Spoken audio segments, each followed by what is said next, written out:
ಗುರುಭ್ಯೋ ನಮಃ. ವೀಕ್ಷಕರೇ, ಈಗ ಗುರು ಮಿಥುನ ರಾಶಿಯಿಂದ ಕರ್ಕಾಟಕ ರಾಶಿಗೆ ಪ್ರವೇಶವಾಗ್ತಾ ಇದ್ದಾನೆ. ಜೂನ್ 1ನೇ ತಾರೀಕು 2026 ಮಿಥುನ ರಾಶಿಯಿಂದ ಕರ್ಕಾಟಕ ರಾಶಿಗೆ ಪ್ರವೇಶ ಆಗ್ತಾ ಇರೋದರಿಂದ ಕೆಲವೊಂದು ರಾಶಿಗಳಿಗೆ ಗುರುಬಲ ಪ್ರಾಪ್ತಿಯಾಗುತ್ತೆ, ಕೆಲವೊಂದು ರಾಶಿಗಳಿಗೆ ಅದೃಷ್ಟವೂ ಕೂಡಿ ಬರುತ್ತೆ. 30ನೇ ತಾರೀಕು ಅಕ್ಟೋಬರ್ ತಿಂಗಳವರೆಗೂ ಕರ್ಕಾಟಕ ರಾಶಿಯಲ್ಲಿ ಗುರು ಇರ್ತಾನೆ. ತದನಂತರ ಮತ್ತೆ 31ನೇ ತಾರೀಕು ಅಕ್ಟೋಬರ್ದಿಂದ ಸಿಂಹ ರಾಶಿಗೆ ಪ್ರವೇಶ ಆಗ್ತಾನೆ. ಅಲ್ಲಿಂದ 24 ಜನವರಿ 2027ರವರೆಗೂ ಸಿಂಹ ರಾಶಿಯಲ್ಲಿದ್ದು ಮತ್ತು ವಕ್ರೀಯನಾಗಿ ಕರ್ಕಾಟಕ ರಾಶಿಗೆ ಪ್ರವೇಶವಾಗ್ತಾನೆ. ಇಂತಹ ಒಂದು ಅಪೂರ್ವವಾದ ಜಾತಕ ಆ ಸಮಯ.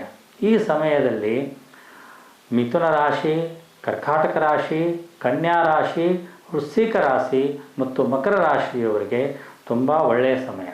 ಹೀಗಾಗಿ ಇವರಿಗೆ ಗ್ರಹಾರಂಭ ಅಥವಾ ಉದ್ಯೋಗದಲ್ಲಿ ಅಭಿವೃದ್ಧಿ ಮತ್ತು ಬಡ್ತಿ ಯೋಗ ಮತ್ತು ಹೊಸ ಹೊಸ ಅವಕಾಶಗಳು, ಕಂಕಣ ಬಲ, ಮಾಂಗಲ್ಯ ಯೋಗ ಹಾಗೂ ಅಂದುಕೊಂಡಂಥ ಕೆಲವು ಕೆಲಸ ಕಾರ್ಯಗಳು ಯಶಸ್ವಿ, ಈ ರೀತಿಯಾಗಿ ಅವರಿಗೆ ನೆಮ್ಮದಿ ಸಿಗುವಂಥ ಸಾಧ್ಯತೆಗಳು ತುಂಬ ಇದೆ.